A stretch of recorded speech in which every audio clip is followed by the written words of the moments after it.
Araw-araw sa atin ay Pasko, hindi lang December 25. Kasi hindi naman talaga yun ang tunay na kaarawan ng Panginoong Yesus. At inutos ng Biblia sa Philippians chapter 4 verse 4, rejoice in the Lord always. And again I say, rejoice.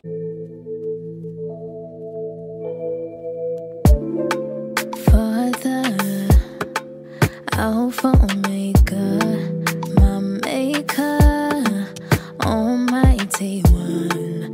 I just don't have enough words to give you the praise you deserve. It's about that time I take a deep dive and I go all in. Faith like I'm walking on